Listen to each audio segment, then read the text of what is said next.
News local. కేంద్ర విద్యాశాఖ మంత్రి ధర్మేంద్ర ప్రధాన్ రాజీనామాతో రాష్ట్ర కిసాన్ కాంగ్రెస్ చైర్మన్ కామన ప్రభాకర్ రావు నేతృత్వంలో మండపేటలో సంబరాలు నిర్వహించారు. స్థానిక కలువకొవ్వు సెంటర్ వద్ద శనివారం ఆయన విద్యార్థులకు, స్థానికులకు మిఠాయిలు పంచిపెట్టారు. ఈ సందర్భంగా కామన మాట్లాడుతూ, గత 37 రోజులుగా ఢిల్లీలోని జంతర్ మంతర్ వద్ద విద్యార్థులు నడిపిన ఉద్యమానికి భారత ప్రధాని మోదీ ఇంటి ముందు ప్రతిపక్ష నాయకుడు రాహుల్ గాంధీ పార్లమెంటు సభ్యులతో ధర్నా నిర్వహించి పోలీస్ లాఠీ చార్జీలు కూడా లెక్క చేయకుండా పార్లమెంటును 7 రోజులు స్తంభింపచేసి కేంద్ర విద్యాశాఖ మంత్రి ధర్మేంద్ర ప్రధాన్ రాజీనామా చేసే విధంగా ఒత్తిడి తీసుకురావడం, దేశవ్యాప్తంగా విద్యార్థులు అన్ని నగరాల్లో ఉద్యమాలు నిర్వహించడం, కేంద్ర ప్రభుత్వం ఉద్యమాన్ని అణచివేయాలని చూసినా తత్వదని విక్రమార్కుల్లా ఉద్యమం నడపడంతో ప్రభుత్వం దిగివచ్చినదని సామాజిక కార్యకర్త సోనం చుక్కు ఆమరణ దీక్షలు చేయడంతో ధర్మేంద్ర ప్రధాన్ రాజీనామా చేశారని పేర్కొన్నారు. తక్షణం దేశవ్యాప్తంగా విద్యార్థులపై పెట్టిన కేసులు ఉపసంహరణ చేయాలని, నీట్ పరీక్షలు లీకేజ్ వల్ల చనిపోయిన ప్రతి విద్యార్థికి ₹1,00,00,000 చొప్పున నష్టపరిహారం చెల్లించాలని కామన డిమాండ్ చేశారు.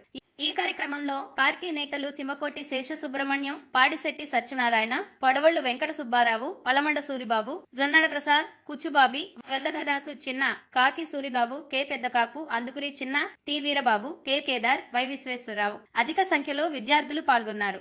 37 రోజుల నుండి దేశ రాజధాని ఢిల్లీలో జంతర్ మంతర్ దగ్గర విద్యార్థులు నిరాహార దీక్షలు చేస్తున్నారు. అక్కడ ఆందోళన చేస్తున్నారు. ఏ రోజు కూడా కేంద్ర ప్రభుత్వం దాని మీద తక్షణ చర్య తీసుకోలేదు.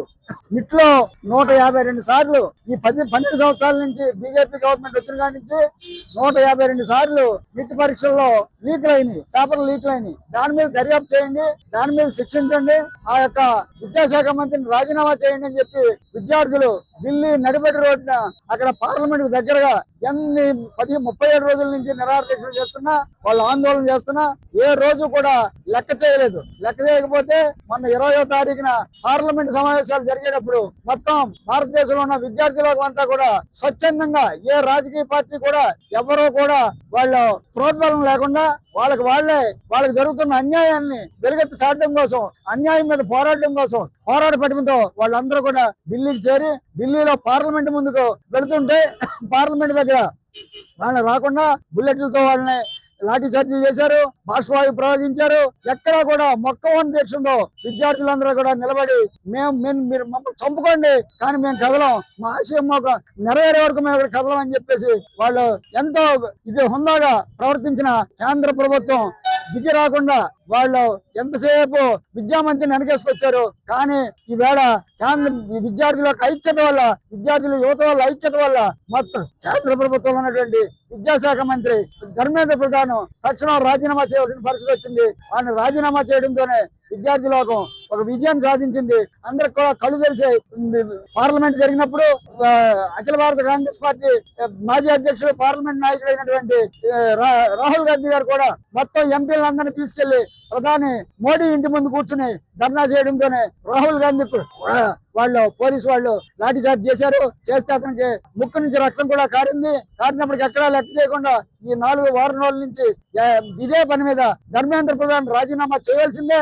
చేస్తే ఆయన కుదరదని చెప్పి ప్రతిపక్ష పార్టీలో ఉన్న ఎంపీలందరూ కూడా ఐక్యంగా ఉద్యమానికి మద్దతు ఇచ్చారు.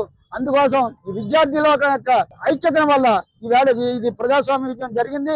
మేము కోరేది ఏంటంటే ధర్మేంద్ర ప్రధాన్ రాజీనామా చేయడం కాదు, ఈ దీంట్లో 20 మంది దేశవ్యాప్తంగా ఈ నిట్లో అనేక మంది అనుమానాలతో వాళ్ళు చనిపోయారు. ఆ 20 మంది చనిపోయిన వాళ్ళందరికీ కూడా మనిషి ఒక్కడికి ₹1,00,00,000 చొప్పున వాళ్ళకి ఎక్స్‌గ్రేషియా ఇవ్వమని చెప్పేసి ఈ సందర్భంగా డిమాండ్ చేస్తున్నాం. వీళ్ళందరి మీద విద్యార్థుల మీద పెట్టిన కేసులన్నీ కూడా తక్షణం బేషరతుగా ఉపసంహరించాలి, వాళ్ళకి మీద ఉన్న కేసులన్నీ ఎత్తేయాలని చెప్పేసి ఈ సందర్భంగా విజ్ఞప్తి